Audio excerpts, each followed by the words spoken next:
I'm going to say welcome to today's meeting. So I'm Zoe Faulkner. I'm one of the directors of the International Lactation Consultants Association, ILCA.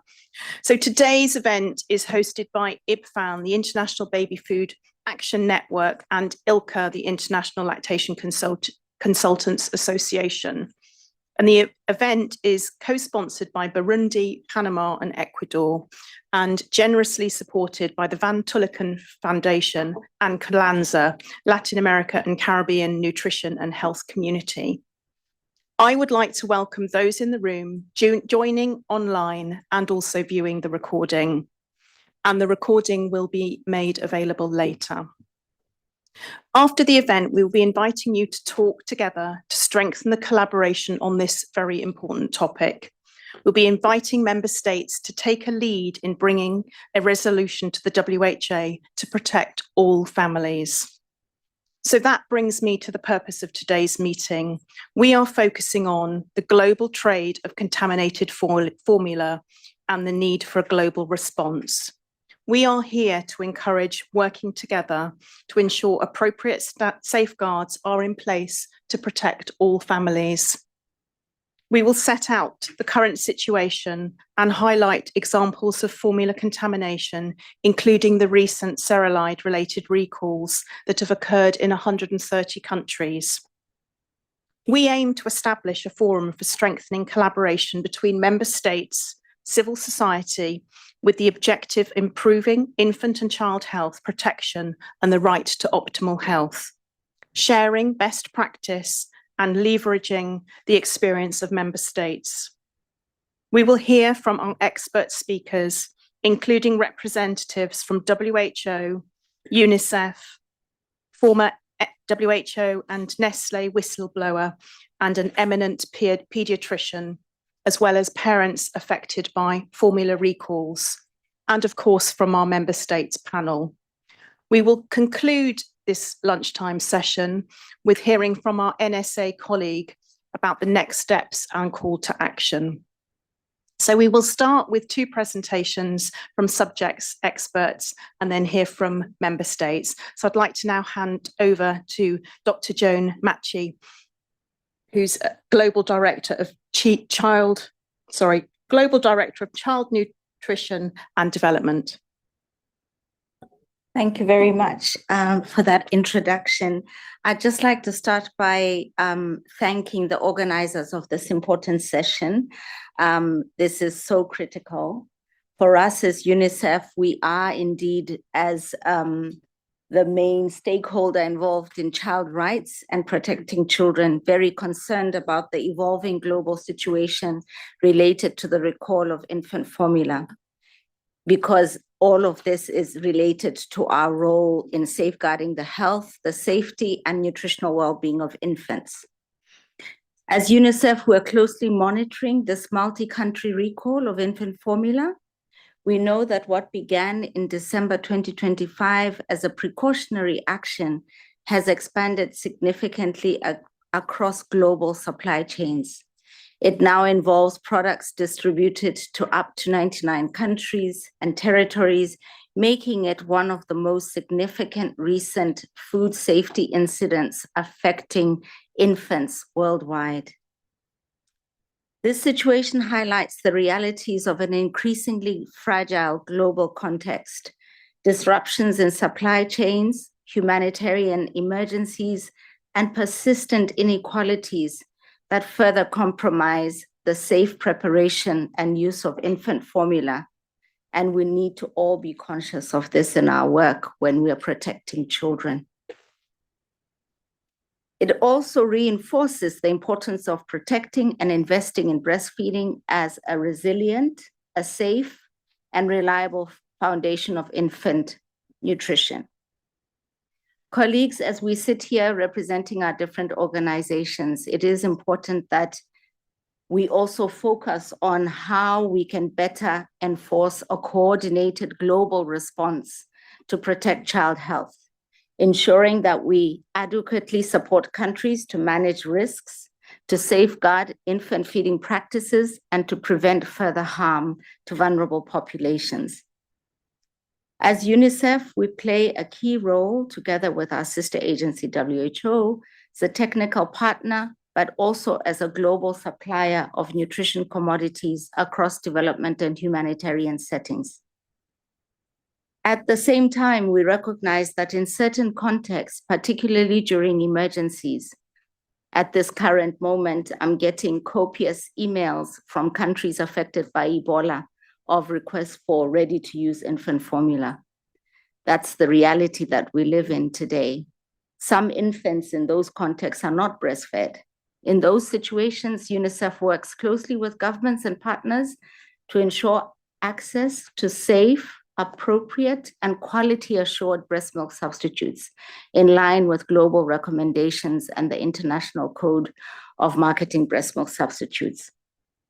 Through our supply division, we have reviewed our procurement pipelines and can confirm that the implicated ingredient is not present in products supplied under our current long-term agreements. And this somehow provides important assurance for the vulnerable populations we serve. In addition, I'd just like to end my address by highlighting that UNICEF continues to support responses across the globe in more than 90 countries through a life course approach that prioritizes optimal infant and child feeding and strengthens national systems and safeguards against risks associated with unsafe feeding practices and products. We'd like to commend the countries that are here today and joining online that are taking proactive measures to protect infant health, including recalls, strengthening monitoring, and providing clear communication to caregivers. Moving forward, as UNICEF will continue to monitor these developments closely and engage in global coordination efforts together with WHO to ensure that every child is protected from any harm when it comes to infant feeding. Thank you for your attention.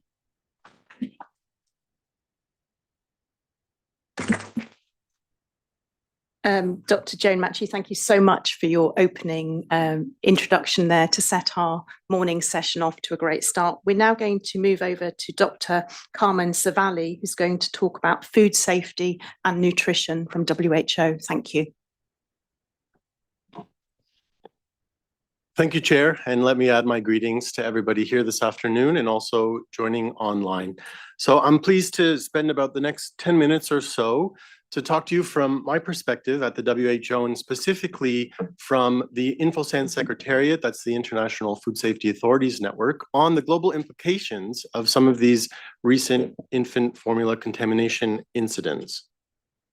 So first, just to elaborate a little bit on what we've just heard about this evolving risk landscape, there's really an increasing complexity of the international food safety incidents that we're dealing with.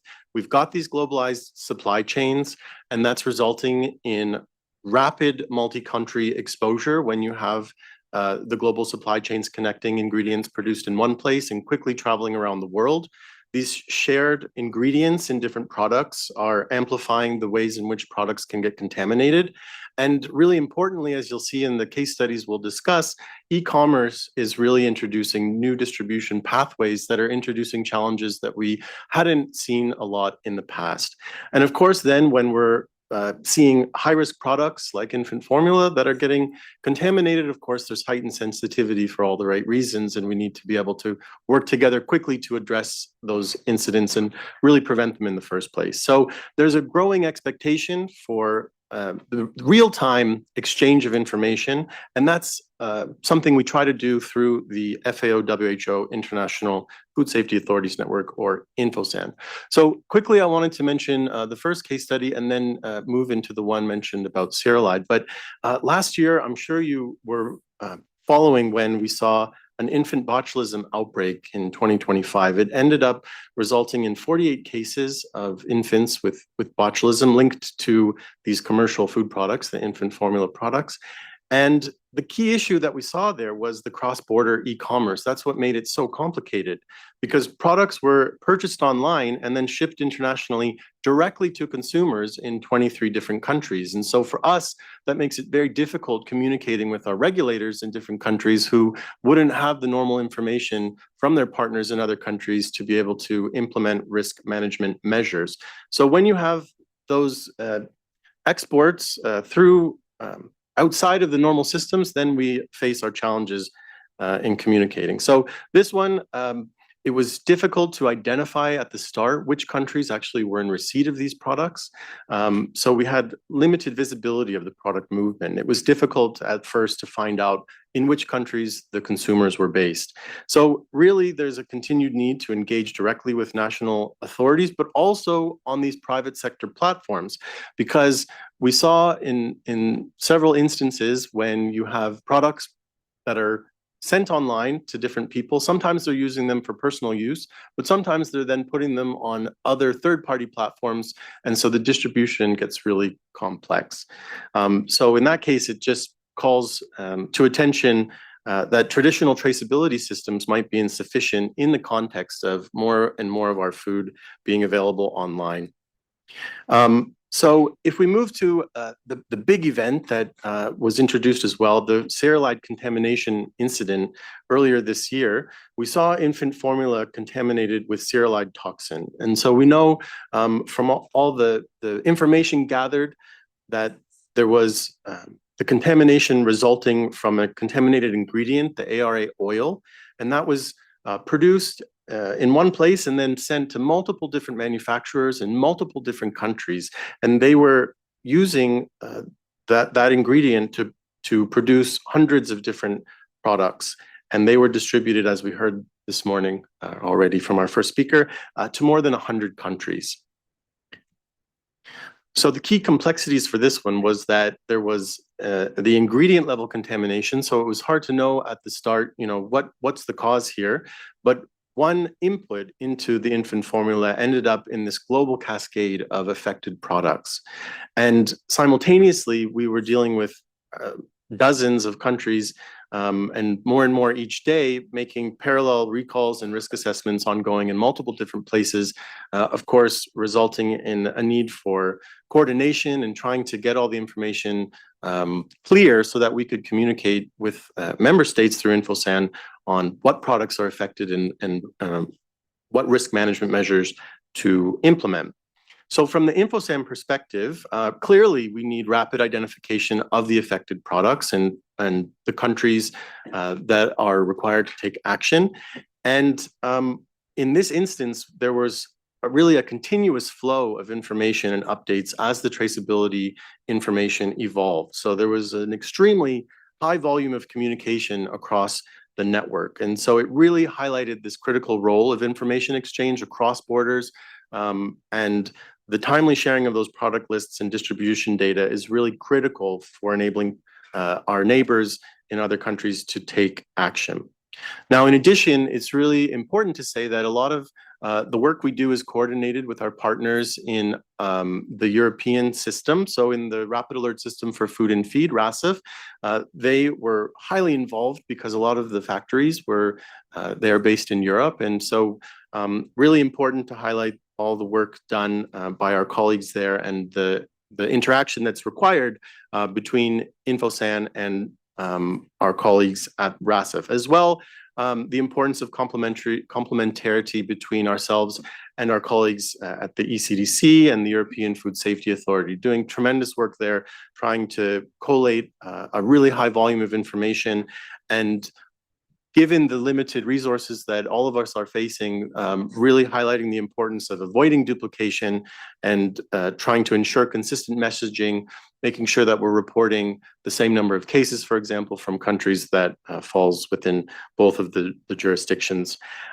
This incident highlighted a lot of other things as well, like related to laboratory and evidence challenges. So cerealide, of course, is not routinely tested in many countries, and we saw that there was limited laboratory capacity in some settings.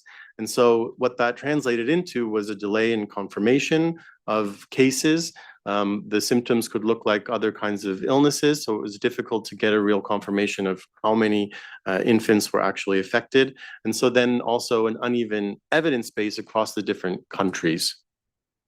As well, there was difficulty in this incident with case definitions because it had been a rare illness. Then, and because of the limitations with laboratory confirmation, so it resulted in some variability in what was actually being reported. So we can assume there was certainly some underreporting in this instance. And so it meant that summarizing things and really finding a clear picture of the whole burden that this incident caused is likely to be an underestimate. And certainly there were challenges in aligning the responses. So I wanted to just say about this, how much it emphasized the need for rapid global communication like InfoSan and the need to be working very closely with our international partners and our regional institutions that are working so hard through systems like Razl. So in addition, the transparency is also critical to find out the root cause of these kinds of incidents and where ingredients could be used in other products throughout the distribution chain. And sharing all that information and coordinating in a really timely way is also critical. And Chair, we can benefit here from the presence of my colleague, Dr. Simone Moraes Razl, who's the unit head for scientific advice and standards in the Department of Nutrition and Food Safety at WHO. Just to mention the relationship to Codex. So if you don't mind, I'll just let Simone come in here now. Thank you, Carm, and good afternoon, everyone. I will just go directly to don't stop the presentation. So as you know, in Codex, we already have a code of hygiene practice for powdered formula for infant young children. So this is a current document. We also have a document produced by WHO in collaboration with FAO that's about safe preparation, storage, and handling of powdered infant formula. So these are two important documents referenced for this type of product. So after the outbreaks that Carm already mentioned, during the Codex Committee on Food Hygiene last year, in December 2025, member states requested GEMRA. GEMRA is the Joint Microbiological Risk Assessment formed by WHO and FAO, and we attend those type of requests. They requested specifically to GEMRA to conduct a risk assessment on this topic on spore-forming pathogens, including Clostridium botulinum and Bacillus cereus in powder infant formula, update existing risk assessment and scientific advice on environmental pathogens. We already have, GEMRA already conduct a risk assessment on Chronobacter and Salmonella. They asked us to update to check if there's any change on the risk assessment, and to provide other relevant scientific advice that would inform recommendations on strengthened control measures across the production environment, covering all stages since the primary production, packaging, through the reconstitution of the product, and including environmental monitoring programs, so the whole chain.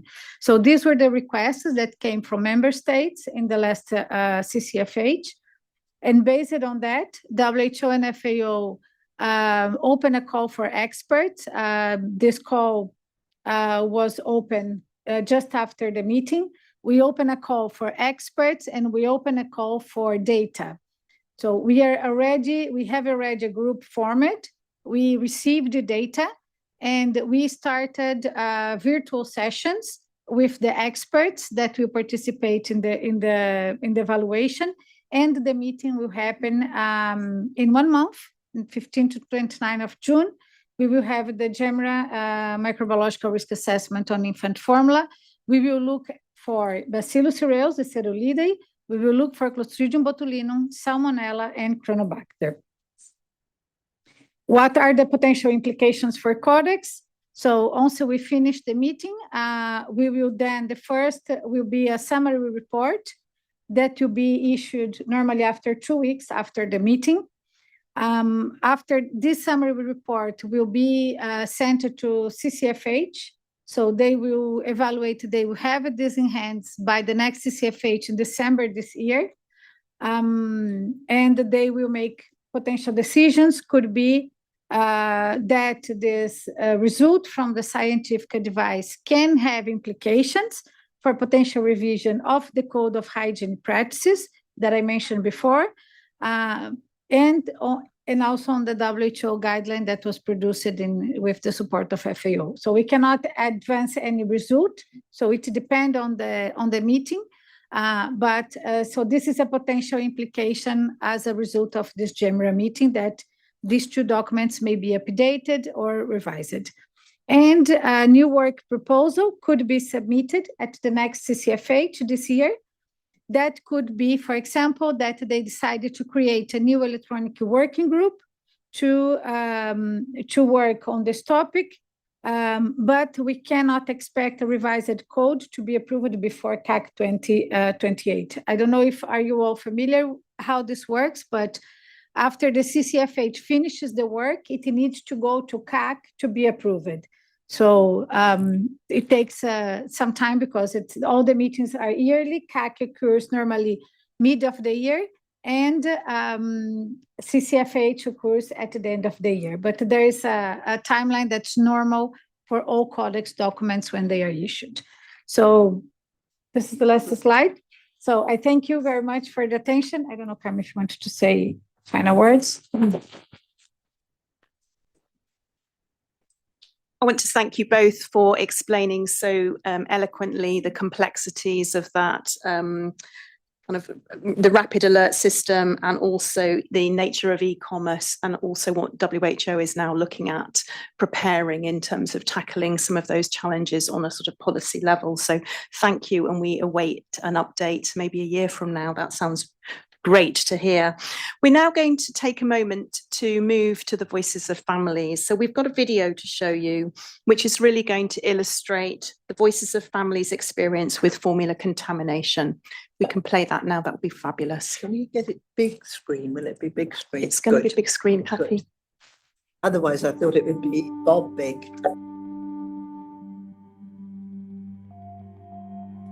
My daughter Emma is 5 months old, and we use Nutrilon as a supplement. After using it, she suddenly became unwell. She had severe stomach cramps, bloating, and diarrhea. We had no information about any problem with the product. With our pediatrician, we thought it was related to the breastfeeding, and I completely changed my diet. It was extremely stressful, but her condition did not improve. After about 2 weeks, we found information online, and our product badge was on official list. We stopped using it immediately, and by the next day, she improved. I'm a first-time mother, and I was affected by the mass recall of infant formula. I was already going through grief for not having been able to successfully breastfeed. During that time, formula was introduced. Throughout that period, my baby experiences multiple viral illnesses, and I kept feeling that it was my fault for not being able to give him breast milk. At 2 months old, in December 2025, he began having symptoms of diarrhea and recurrent vomiting. In January 2026, we read about contamination in infant formulas and how a mass recall of same brands had begun. The formula we were giving our baby was among those affected. Living with the risk of contamination feels overwhelming. When our 6-month-old son was diagnosed with infant botulism, our world stopped. In the span of 3 days, our healthy baby boy exhibited failure to thrive as he lost function of his motor skills, was unable to swallow, and his digestive tract was impacted. I gave formula for my baby until 4 months of age. My baby did not gain enough weight and became very uncomfortable and fussy. Then the brand was recalled. She had growth stagnation. We couldn't understand why. We kept wondering what we are doing wrong. If it was our fault, then she had bloody stools, but no tests ever found the cause. Then the formula was recalled and we said, oh no, this is what she eats all the time. It was poisoning her. She still has some diarrhea, and we worry about possible consequences after such long-term consumption. and we are afraid of the foods we feed her now. We want to share our experience and the profound mental and emotional hardship our family has endured following our 2-month-old infant's diagnosis with botulism. This experience has been deeply traumatic, and it has permanently altered what should have been a time of bonding, joy, and learning to care for our first child.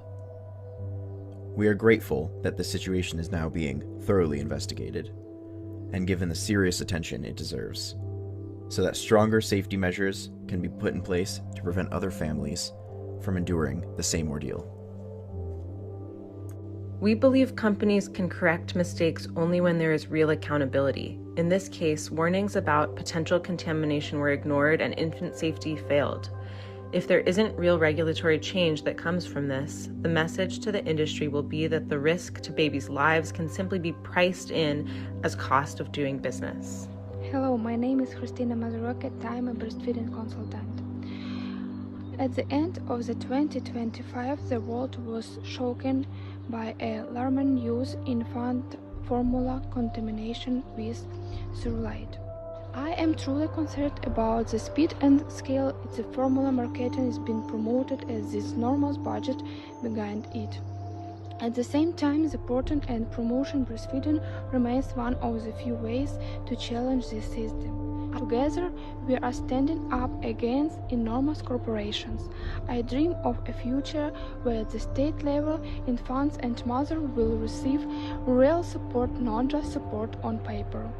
Clear postpartum, keep pathway access to professional breastfeeding consultant, and continued support after hospital big stage and throughout the first months can significantly reduce devastating and irreversible consequences.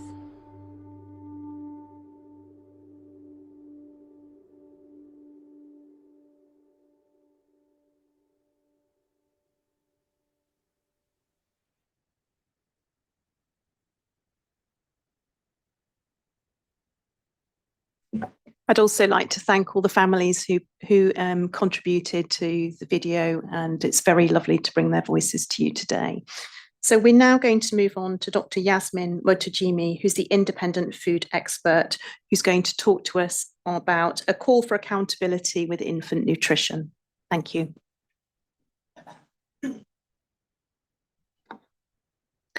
Thank you, Mrs. Chairman, ladies and gentlemen. Many know me as Nestlé Corporate Food Safety Manager who blew whistle on her company's practices, this at least for the last 20 years.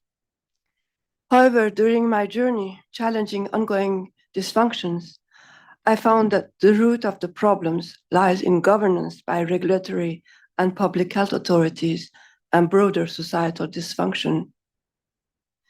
What is disconcerting is that many today's problems are déjà vu. We should have known better and done better in addressing them. This intervention aims to reiterate some of my experiences in governance deficiencies with a focus on food safety. Upfront, I would like to share with you a few memories that speak volumes about challenges of raising awareness of food safety. 36 years ago, when I joined the World Health Organization, our food safety team was concerned about infant formula safety. A codex standard already existed, but was insufficient, especially regarding risk in preparing and reconstituting these products. We launched projects to develop safe preparation guidelines. Remarkably, they were halted because mentioning these products was seen as promoting them. In the early 1990s, whenever we sought funding for food safety projects like caregiver training, donors would say, "What is food safety?" Or at best, "Good luck, you'll have to move mountains." In 1992, during the preparation of the World Declaration on Nutrition, we had to fight to include the term safe in the preamble. It was not until 2002, after an incident, where a child in the name of Nathan Garrick died from Enterobacter sakazaki infection associated with infant formula, the WHO and FAO issued guidelines for safe preparation of infant formula, a measure we had proposed 12 years earlier. Over recent decades, incidents involving infant formula or other food products have continued. Food safety management has evolved to include codes of hygiene, a risk management system, verification procedures, training, recalls, and crisis management. However, experiences have shown that effective implementation of these depends on the food safety culture of businesses, regulators, and food handlers and consumers as well. We must recognize that food products are not inherently safe. From farm to table, they face pathogens, chemicals, and other hazards. Globalization of the food supply, complexity of the food chain, or the products themselves, particularly infant formula, as well as the constant change in production, environmental contamination, climate, and the education and ethics of producers and food handlers all increase food safety risks. Ensuring food safety requires serious and conscious effort. Pressure from shareholders for higher profit drives corporations to optimize prices and adopt cost-saving policies, making product safety more vulnerable and risk management more challenging. Hence, despite all efforts, incidents can occur partly due to the factors that I've just mentioned, but partly because to err is human. Food production is inherently risky. Zero risk does not exist. But what makes an incident intolerable is negligence in prevention or management. We have repeatedly seen government officials shirk responsibility during incidents, even sometimes refusing to communicate publicly, claiming companies are responsible for product safety. This is a severe misperception. While corporations bear strict liability for their products, public health and regulatory authorities are accountable to consumers for ensuring safety. Consumer trust depends on the competence of regulatory bodies overseeing food businesses. Authorities must provide food companies with guidance and legislation and exercise oversight, but their role goes beyond simple compliance with legislation. They should also verify that companies have the right internal structure, human resources, expertise, procedures, and ethical culture to manage food safety effectively. In times of incidents and crisis, consumers expect authorities to act rapidly, investigate and report management failures systematically, ensure swift recalls, communicate transparently, explain events clearly, take legal action, and apply sanctions proportionate to the committed negligence. Crises should also serve as opportunities for public health education. For instance, in this case, promoting breast milk. Authorities must conduct root cause analysis and improve food safety systems based on lessons learned. Authorities may lack resources to continuously monitor companies, but they have a powerful ally, whistleblowers. Their role is especially important in companies with a weak company culture or poor compliance records. In ethical-minded companies, whistleblowers are seen as an asset to senior management and corporate boards. Whistleblowers are employees with a strong sense of ethics or duty who object to management failures, illegal or unethical acts. They can serve as an extension of regulatory authorities, provided that they are effectively protected against retaliation and their concerns are followed up. Retaliation, be it harassment or unfair dismissal, reflects a negative company culture and should per se be considered as a food safety violation because it suppresses reporting and disempowers employers from assuming their responsibilities. Regarding the recent infant formula recall, The incident could have been better managed or perhaps prevented if authorities had paid attention to report on Nestlé mismanagement, regulatory lapses, and whistleblowing dysfunctions. Many failures stem from flawed implementation of food safety management systems, incorrect policies, a negative company culture, and government failures. This is not the first time food companies prioritize financial consequences over consumer well-being. In the ITX or isopropyl case, this is a chemical from the ink on the packaging, which migrated into infant formula, Nestlé was reluctant to recall infant formula products and later linked technical managers' bonuses to recalls, a policy that discourages managers from recalling products. Nor is this the first time that Nestlé has silently recalled contaminated product without informing consumers. In 2009, Nestlé silently recalled infant formula contaminated with melamine in South Africa. I also challenged similar cases during my time at Nestlé. If Nestlé and other companies behave this way, it is largely due to weaknesses and inertia within regulatory authorities. During my 10 years at Nestlé, regulators never questioned the company's food safety management, not even during incidents. They never conducted thorough executive-level investigation or root cause analysis to improve legislation or enforcement. Likewise, Nestlé management never audited the food safety department to examine the challenges, not even when I, as the corporate food safety manager, requested it. For 15 years, I spoke publicly about problems of food safety management at Nestlé, but regulatory and public health authorities showed no interest in my experience as a senior manager, nor did they follow up on the issues I raised.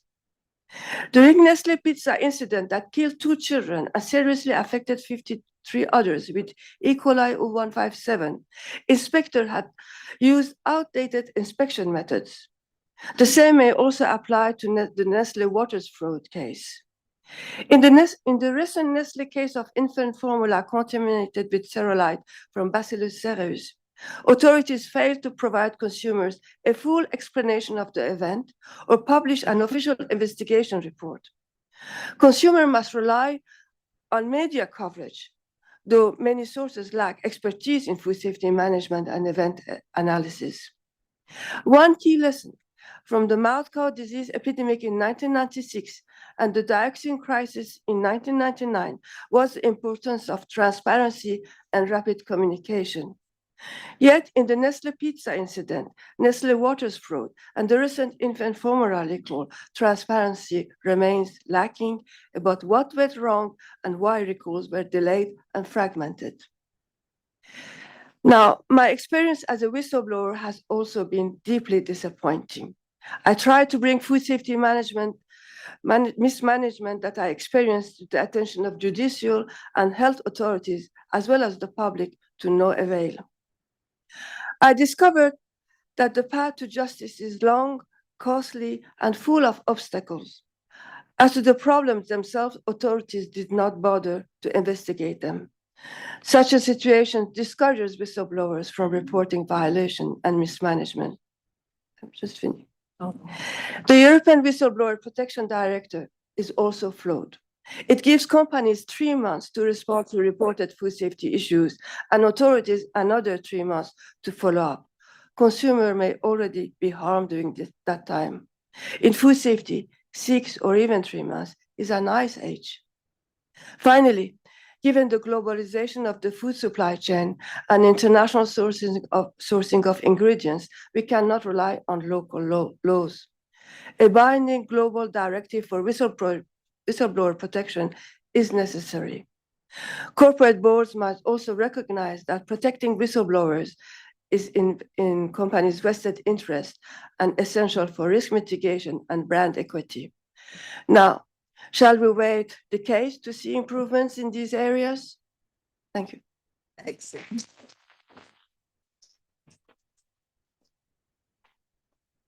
Thank you so much, Dr. Yasmine. I think you've described so clearly the experience of whistleblowers and food safety investigations, and also the need for a much faster timeframe when it comes to looking at food safety for infants and babies. So thank you for that.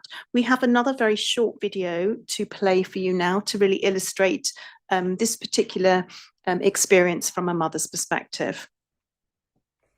After using alpha-amino formula, my son had actually within days blood streaks in every diaper, explosive diarrhea that actually burned his skin, and sleepless nights.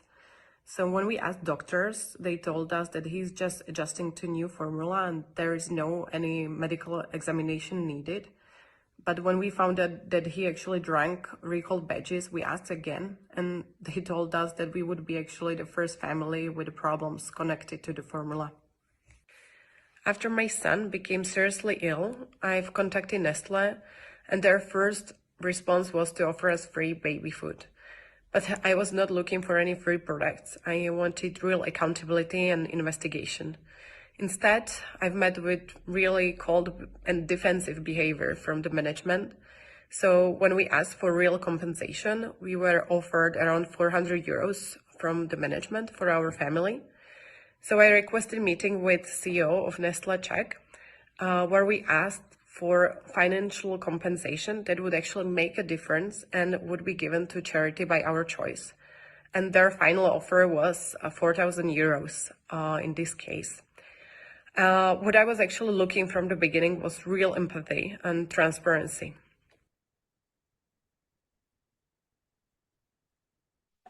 Thank you. So I'm now going to hand over to Dr. Robert Boyle, Associate Professor of Paediatrics at Imperial College London, who's joining us remotely today. Thank you. Thank you, Zoe. Just a couple of reflections on what we've heard, really. Clearly, it's a shocking experience for the families involved, and the children are getting unwell. It's important to remember that diarrhea is the biggest killer of children in the world. So these children getting diarrhea brings them closer to hospitalization and getting very unwell. And if it's a vulnerable child who gets diarrhea, then they can potentially die from it. And I think the other thing that struck me really with the cerulide scandal is that this is an infection of an optional ingredient. Arachidonic acid doesn't have to be in formula. It's not mandated. It's an optional ingredient. And so why do we have these optional ingredients when formula is such an important food for a vulnerable sector of the population? Why do we have options that can just go in or out at the company's behest? They're largely there to prop up marketing claims. If they were really very, very important for the infant's growth and development, they'd be mandatory ingredients. So I think that's one question that arises from these issues, apart from the other points that have already been made, is that why do we have optional ingredients? Do we really need them for infant formula? Can't we just stick to the things that are important for child growth and development? If ARA is important, we'll make it a mandatory ingredient. Thank you so much, Bob. It's such an important point, really, isn't it, about optional ingredients and companies using that sort of argument of having something new and special, and I'm going to dare to say, bringing it closer to breast milk. So yes, very, very good point, and thank you. Do you have any other questions for our speakers so far, Bob, before we move on? I'm just wondering. Yeah, I'd love to hear what people think is feasible at the regulatory level. Obviously, some general points have been made about better oversight, about the importance of the code and the resilience of breastfeeding populations. What can be done? What's realistic? I see we've got industry represented on the audience as well. What's a realistic oversight program that's affordable for governments and then can ensure these sorts of things are prevented, rather than allowed to trickle out and affect lots and lots and lots of children around the world? Excellent question. I don't know whether that's a question to take back to the panel or to Dr. Savelli, whether that's something for you, quickly. Sure, if very quickly, I suppose. I think when we're hearing about innovation in ingredients that end up there, as Dr. Robert had mentioned, for marketing purposes. We need to make sure we're also keeping pace with the testing that is accompanying that, and the inspections and all the rest of the food safety management practices, that need to accompany these new ingredients. And so I think it's really something that affects a lot of the food industry, and is something that it's a challenge that we're facing, where the oversight maybe is not being as innovative as these practices to develop these new ingredients. And so it's just something certainly to keep in mind. Thank you. Yes, absolutely. I also think before we try to find, to address the problem and bring solutions, we have to understand why that toxin was there in the first place. What happened during the processing production of ARA, the oil? And we still don't have any information on that. Why there was the formation of the toxin, at which step of the process the toxin was formed. Because the idea is to prevent the growth of the bacteria. This toxin becomes present when bacteria grow to a certain level. So we should prevent the formation of the bacteria. So that kind of information is missing before we take decisions what we should do. Guess. Thank you so much. And thank you, Dr. Sorry? Can she guess? Well, I consulted some expert to explain to me what was the process of production of that oil, and I found out there is a step of fermentation, and possibly this toxin is formed during the fermentation, and perhaps it has been brought by nutrients which was used for the fermentation process. So one has to look at this process to prevent the growth of the bacteria. I mean, it's not very clever to say, okay, we live with the toxin and we just test and we try to limit its presence. We should prevent its presence. Excellent. Thank you very much for that. Did you have any follow-up, Bob, or shall we move on to the panel? Just one other question, which is about notifiable diseases. It strikes me that things like Chronobacter are often not notifiable. So in many countries there's a notifiable disease program. When very worrying infections happen, then there's an obligation to notify the public health authorities. There's a very fast investigation to try and control them. I'm surprised that this doesn't happen in most countries for the typical contaminants of formula. So we see Chronobacter outbreaks or other serious outbreaks time and again, and there doesn't seem to be a sort of alert system in national legislatures. I'd be interested to hear people's thoughts on that. Really excellent point, actually, isn't it, around notifiable diseases? Thank you so much for your contribution. I'm going to move on now to introducing our panel. We have with us from Burundi, Dr. Polycarpe Ndayikeza, who's the Director of Health Promotion and Public Health Ministry, and he's the spokesperson today from Burundi. We have Dr. Romualdo Navarro from the Directorate of Health Services and the Department of Organization and Development from the Ministry of Health from Panama. We have Miss Katja from Slovenia, from the National Institute of Public Health Slovenia. We have Miss Petrine Johannesen, who's the Danish UN Youth Delegate for Equality and SRHR. And then we have our EU MEP, Miss Tilly Metz, who's the member of the European Parliament for Luxembourg. And finally, we have Dr. Tassimi Mahelu, who's the Technical Director from IBFAN Africa. So can we start with you, Dr. Polycarpe, about what you could share with us today regarding the formula contamination in your country and your experience?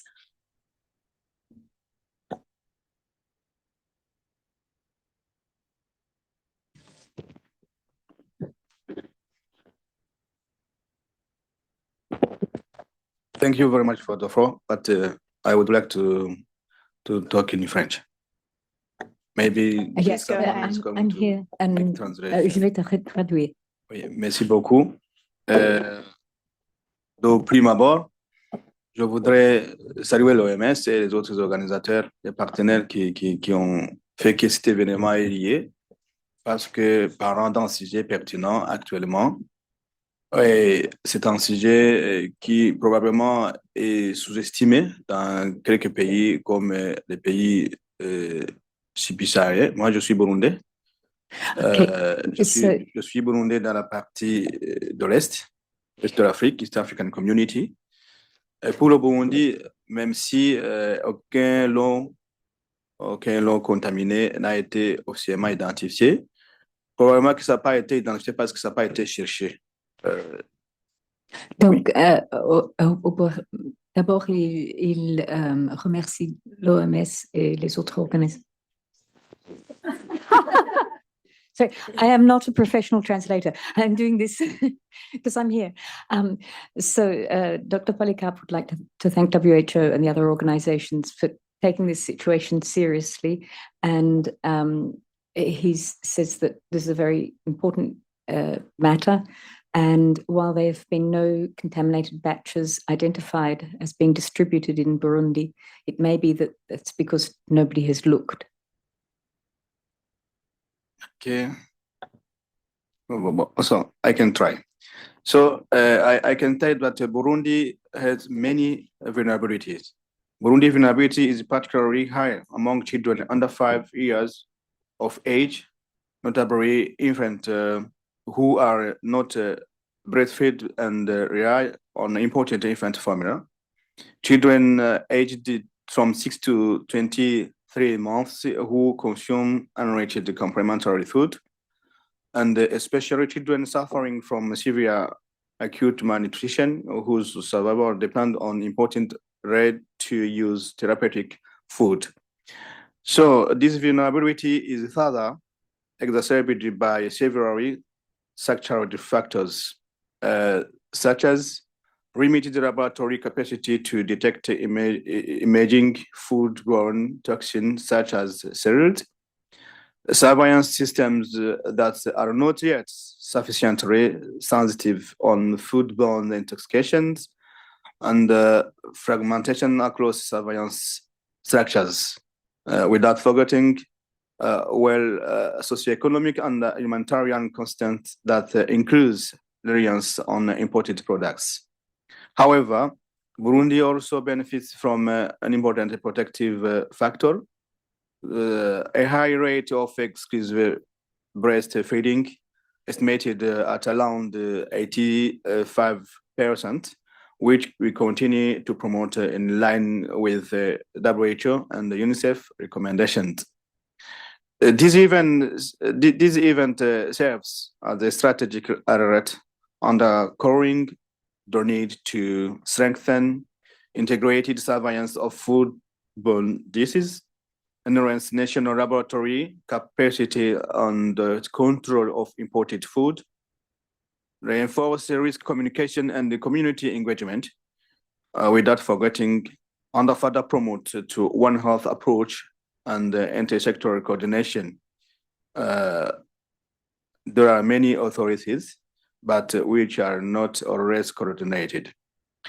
Burundi therefore reaffirms its commitment to working closely with WHO and other international organizations, development partners, and the member states to strengthen food safety and sustainably protect the health to infants and the most vulnerable children. But our corner is suffering. Si nous examinons les causes des mortalités chez les enfants, de moins de 5 ans, et surtout les enfants au-delà entre 6 mois et 23 mois, nous trouvons que les 3 principales causes de maladies sont principalement le paludisme, les infections respiratoires aiguës et les maladies diarrhéiques. Et parmi les maladies diarrhéiques, les gastroentérites, soit fébriles ou non fébriles, qui sont traités parce qu'on fait un focus sur les infections mais on ne désagrège pas, on n'analyse pas les vraies causes. On peut trouver alors que parmi les infections, surtout les maladies diarrhéiques chez les enfants, il y a des intoxications de lait infantile. C'est une évidence, c'est pas cherché parce que nous avons des faiblesses de laboratoire, des coordinations des autorités de régulation, mais le problème, on peut le trouver qu'il est exacerbé chez nous, parce que là, je pense que tous ceux qui ont donné des expériences, il n'y a aucun du côté africain, surtout subsaharienne, mais cette situation existe. J'ai pas tout attrapé. I didn't catch everything, but Dr. Polycarpe has told us that in children between 6 months and 23 months of age, when we look at the causes of morbidity and mortality, the key ones are malaria and diarrhea. I don't remember what else you said. Les infections respiratoires, acute respiratory infections. Acute respiratory infections. And he mentioned the main causes of the diarrheal diseases, but says that it's quite possible that cerulide toxication in formula-fed infants exists, but they have no lab capacity to confirm that. Thank you so much, Dr. Polycarpe. It's really wonderful to have you here as one of our sponsors for today's event as well.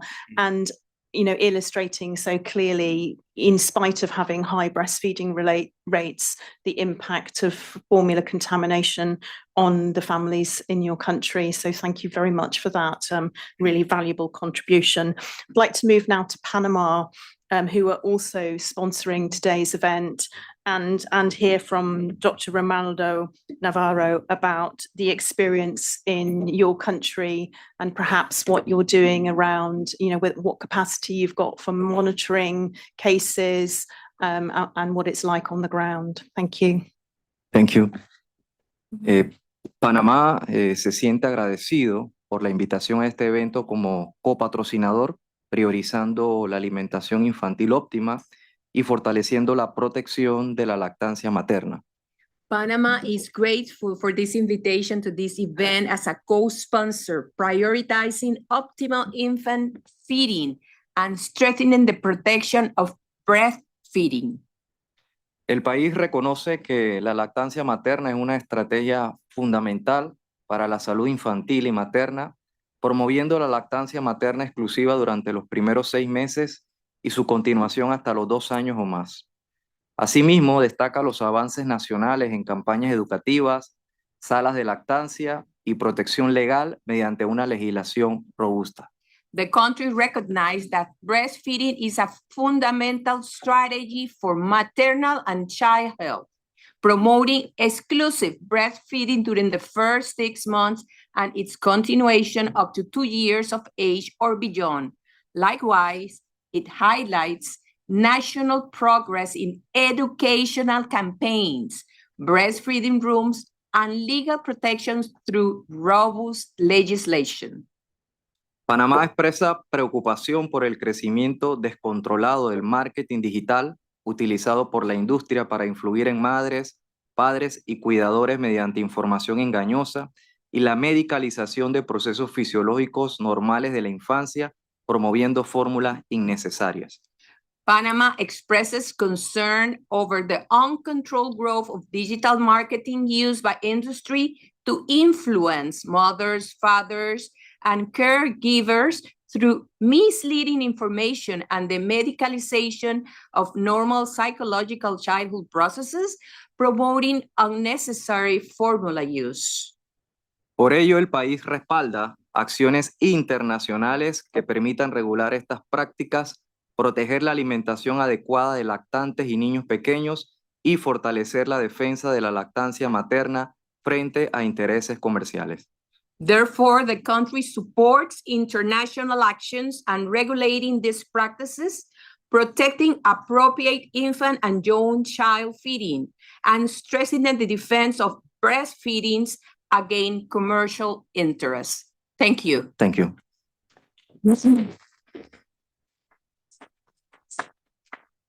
Thank you so much for your strong support of breastfeeding there. I'm wondering now whether we could come on to Ms. Katja from Slovenia, from the National Institute of Public Health. I would be very interested to hear what your experience has been of the recalls and how easily you've been able to share the information through the health systems and also for families. Many thanks. Yes, thank you for inviting Slovenia to participate in this important discussion. So, dear child health champions, Slovenia was indeed one of the countries that experienced the sudden recall of the baby formula. And following the microbiological contamination, the Slovenian authorities immediately activated the national food safety and public health protocols.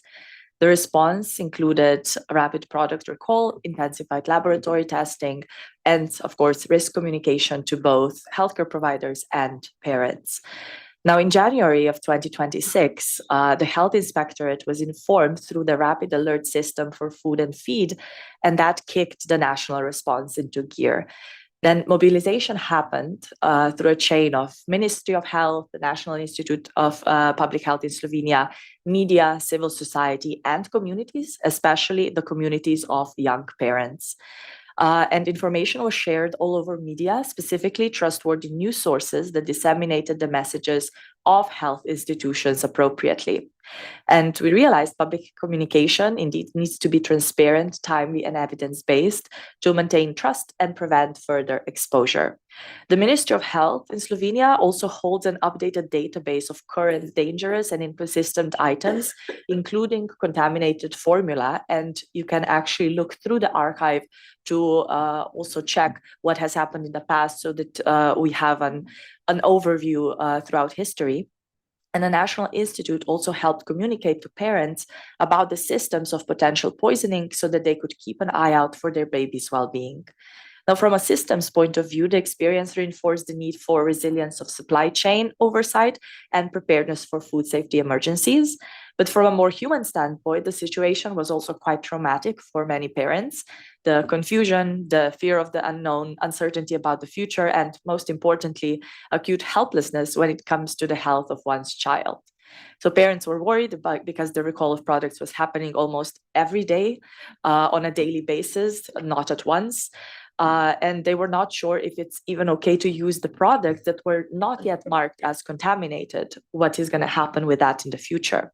There was also a large concern about specific brands that are used by infants for special health issues and a strong fear about the potential lack of supplies of those products. So we should not disregard the emotional and psychological impact of such situations either. Now, to conclude, Slovenia remains committed to strengthening the cooperation with other member states and WHO to improve infant food safety and a coordinated emergency response with information sharing and strong collaboration across borders and across actors. Thank you.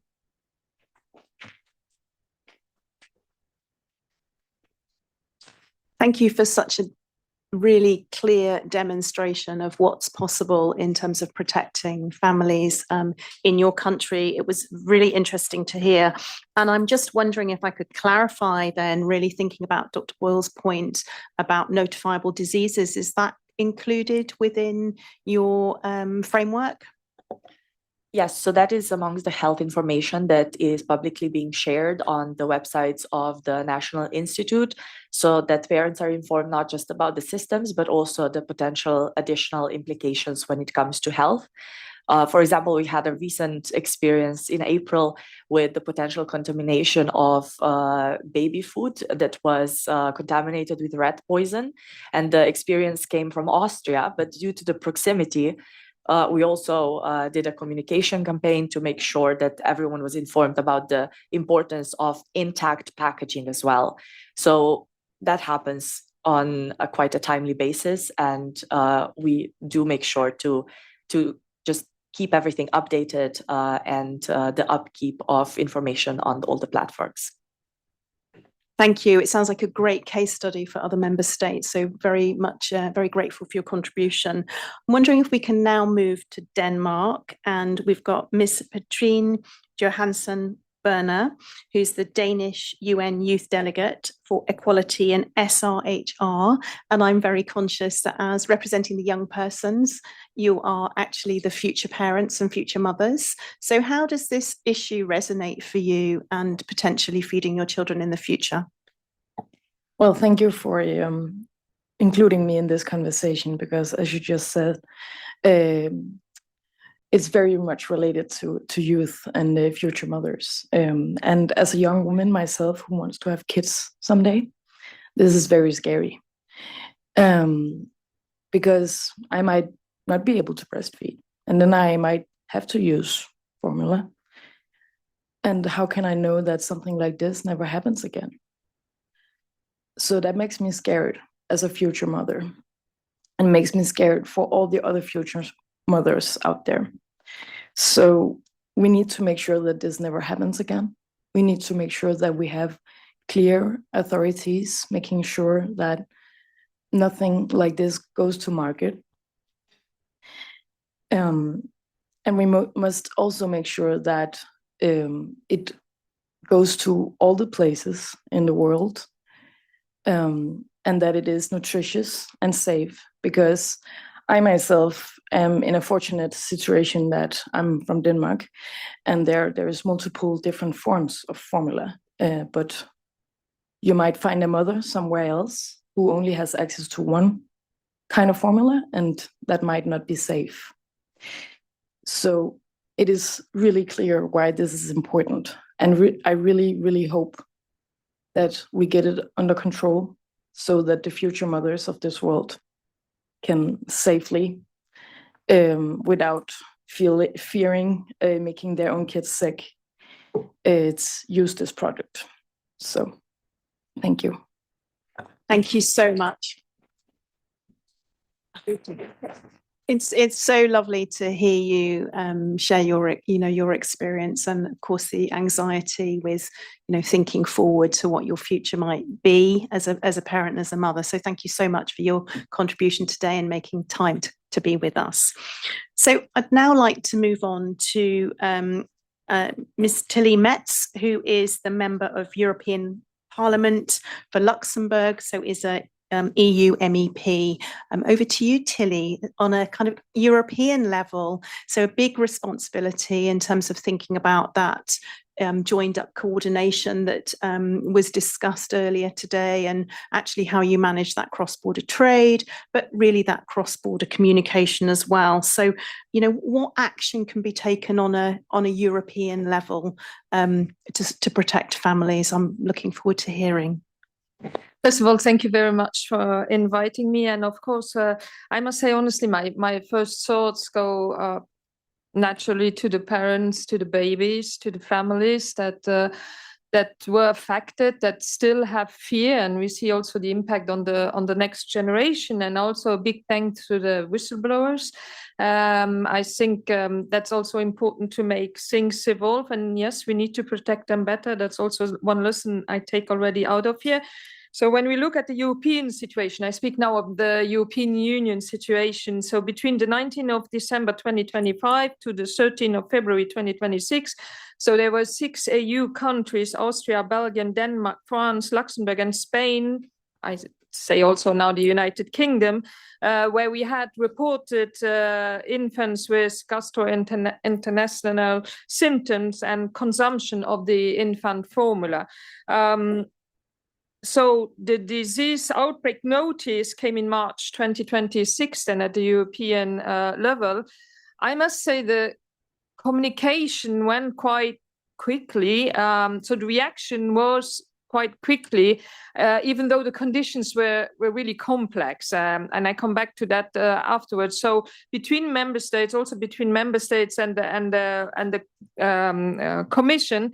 So there were then from the Commission side a coordinated recall and the withdrawal of the product, and regarding the ECDC, so that makes the control of the evolution of diseases and the prevention of diseases, our agency ECDC, they were really doing then the epidemiological assessment, and EFSA, so the food safety of the European Union, made the scientific assessment. And I must say, still now investigations are going on, because you mentioned it also, there are still things that are not 100% clear. So the role of the European Parliament is really, we had then, and we pushed also for a hearing that also to exchange with EFSA, with the Commission, because our role as European Parliament defending the voice of the citizens is really to have scrutiny, oversight, and also to make the following up of the situation. So we are waiting now the last assessment also in order to maybe take another action. But just to say that the European Parliament, of course, has no direct operational measure, and there was also no decision now on a specific legislation that needs to come. On the Commission side, really, they manage the recalls. They also the checks that being done on the import. They said, the Commission answered one of my questions. They had 50% of the imports that are checked now. 50%, you can say, is that enough? Is it not enough? So that is something that is being done. On France specifically, as there were deaths in France of 3 babies, among one is not sure if there is a link. So they are really doing a fact-finding mission. But the big problem here that I see is the structural gap in surveillance. If you look at the system was more a system that reacts than really what I see. One of the main mission also for the European Union is the precautionary principle. Even through that, I make a bracket to all this omnibus soi-disant simplification packages, we put at risk this precautionary principle. So we should have done at the source it must be tackled, not only reacting, but really before the distribution is done. It shows again how important it is.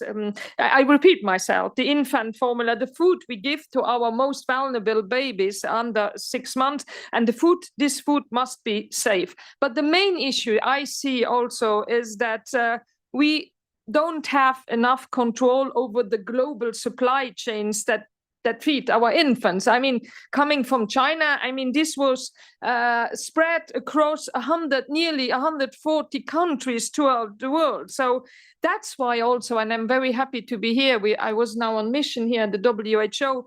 The EU and the WHO need to work really in a more coordinated way together. And on the other hand, I really think also the European Union needs a better European industry strategy, because we need to relocate also. I mean, I'm sorry, I'm speaking now for the European Union, but for me, it's also important when we speak about food that we relocate also production, or I could also say it for other countries, to produce more locally, to consume more locally, and that we have key production specifically for babies in the European Union. So that is where we stand. Investigations are going on. We have very competent, and I'm always saying EFSA, ECDC are doing an amazing job at the European level, even though they do not have necessarily enough resources to do all the work they do. We need more structured, more systemic cooperation with the WHO. That's clear. And another takeaway I take from today, that the whistleblower directive is not efficient enough, because this time, and I found it a very good input, for the companies to react is too long. When we speak especially about food in 3 months, and you said that a lot damage, if I may say so, can be done. I was already too long. So that's a little bit the view from the European side. Sorry.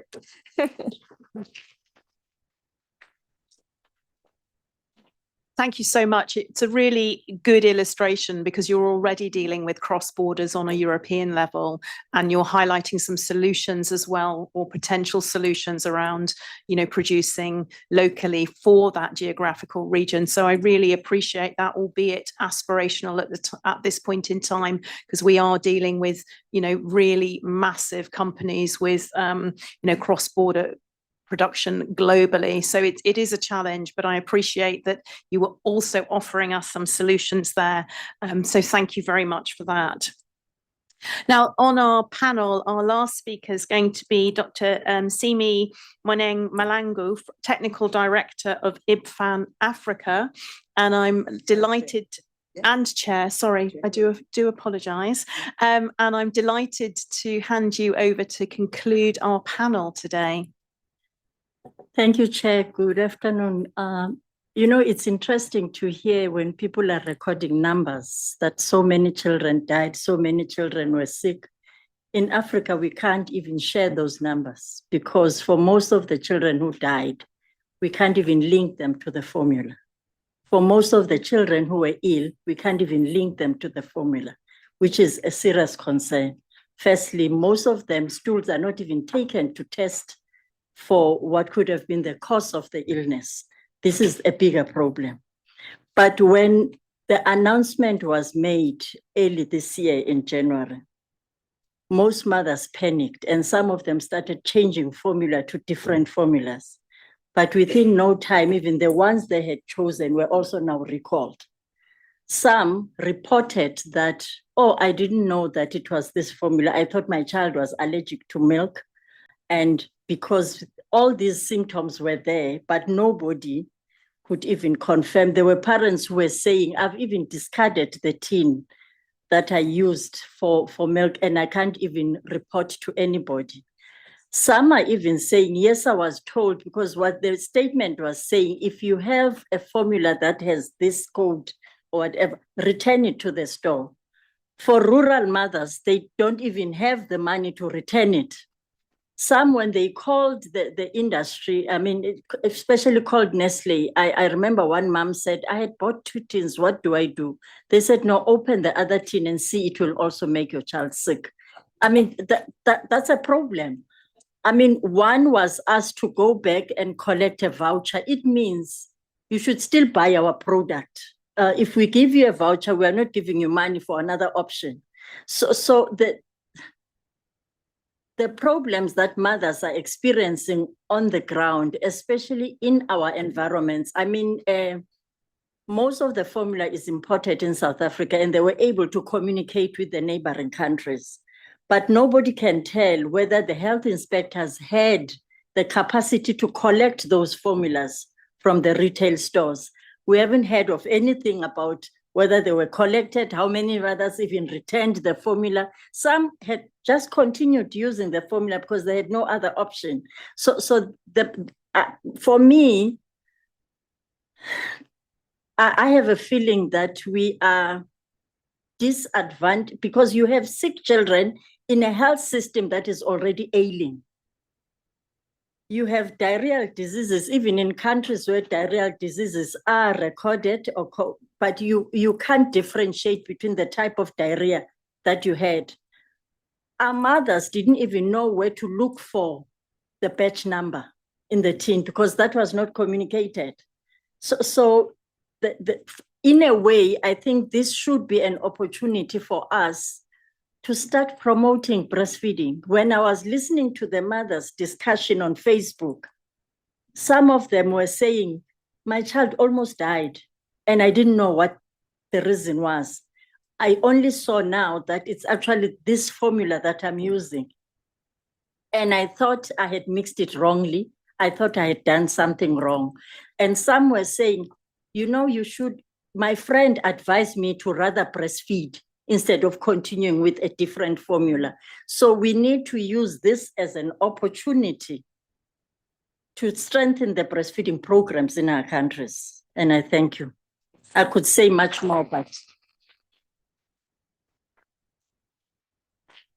Thank you for that really, powerful summary, really. I think what struck me was the invisibility you described of the cases in the countries you were describing, and actually that quite profound impact on increasing health inequity.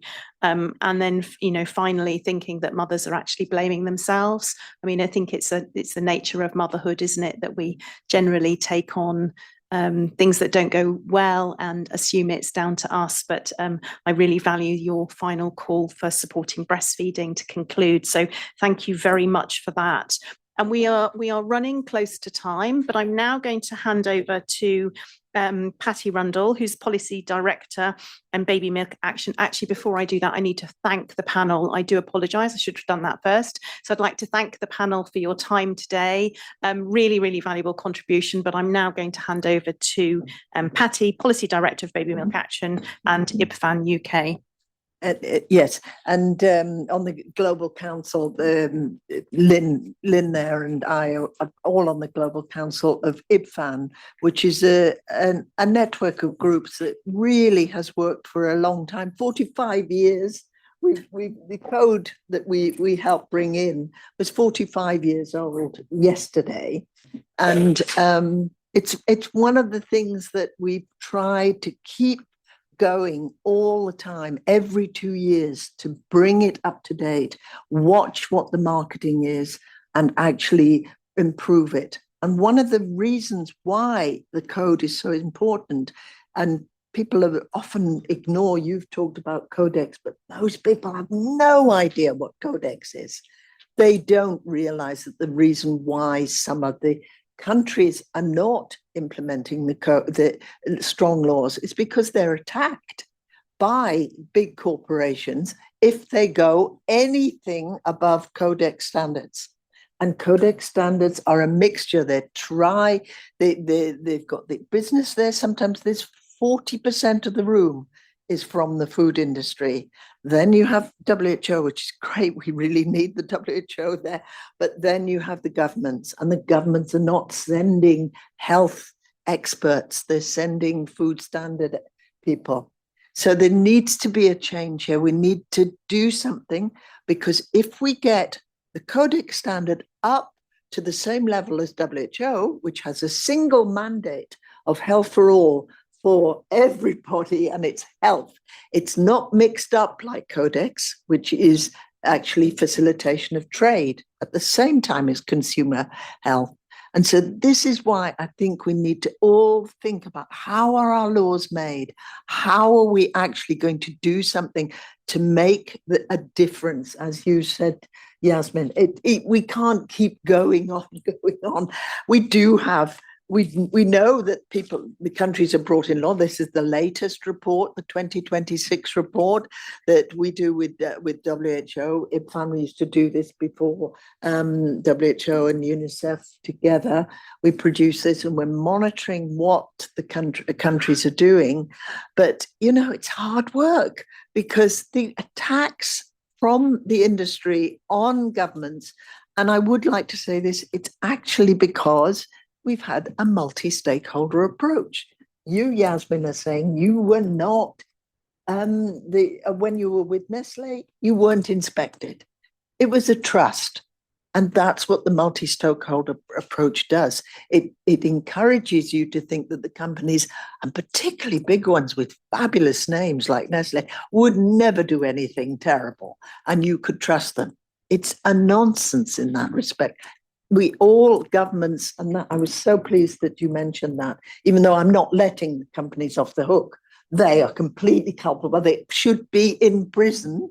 It's about time some of these huge corporate giants are held accountable. But governments too are really hanging back, and we all need to help our governments do the right thing. So on the back of your little leaflet, everyone, you'll see that we've got all these different ones. Independent oversight, that's what we're calling on member states to call for. Effective communication, I won't go into it. You know what we're talking about. Make sure everybody knows when there's an outbreak. Full accountability. They absolutely must do that. Sanction those companies if they're holding back. Gaslighting mothers.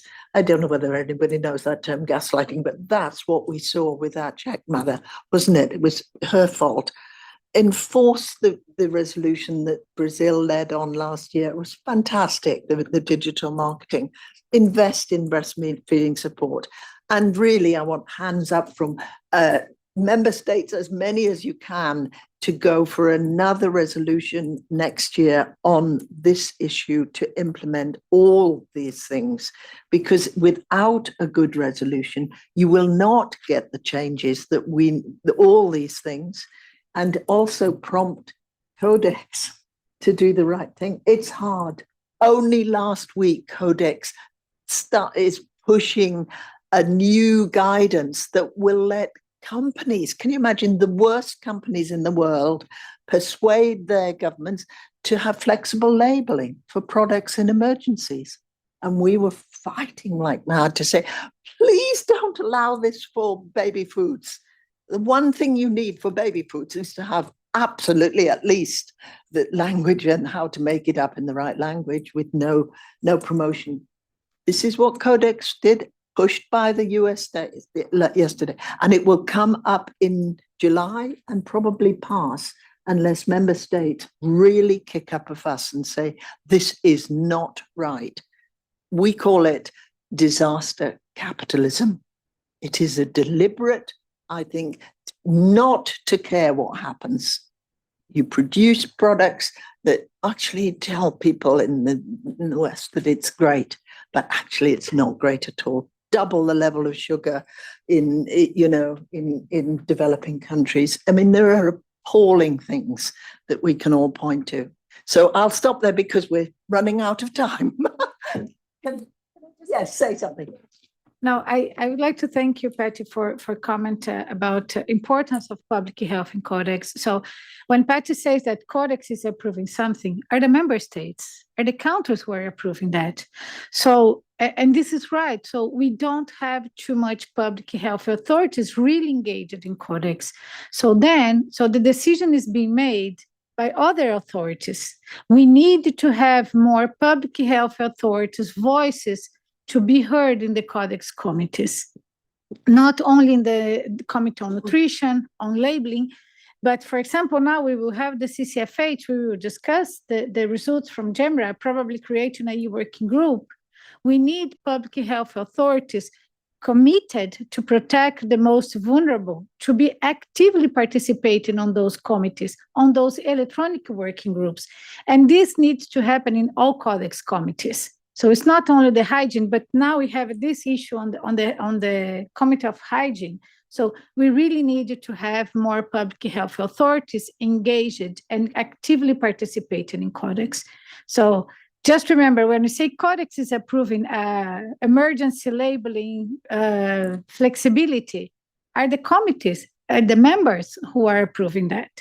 So maybe your colleagues from other governments, so engage with the national Codex committees to discuss what's going on, to participate and to be engaged on those discussions that are very important, that will have a strong impact, especially on this case in the very vulnerable populations. So thanks, Patty, for also reinforcing that. So we have member states here like Eva from Nigeria speaking up, Sierra Leone. Some countries really do try and they're squashed down and it's told, and the chair will say, oh no, it's only NGOs, it's only this. It's not true. That people are, but the process is difficult. So please, let's engage on that. Thanks. So as we bring this formal part of the meeting to a close, thank you very much for those final contributions and the emphasis on the importance of good actions in engagement in Codex. But it's been a really thought-provoking and engaging meeting. So thank you for all those that have contributed. And I really urge you to commit to identifying what actions you can take at a country level together to protect the public from the harms of infant formula contamination. And I invite all member states to consider taking a lead on developing a resolution to ensure that we have global mechanisms that was pointed out so strongly as an important protective factor for regulating the global trade of contaminated formula. And finally, I'm going quickly now in the interest of time, I would like to thank everybody that's been involved in the planning of this event. I'd like to thank our co-hosts, our co-sponsors, our funders, and of course our speakers. Thank you very much. And we invite you to connect and continue to build these alliances, and so that we can take action together to protect families from the global trade of contaminated formula with our global response. Thank you all.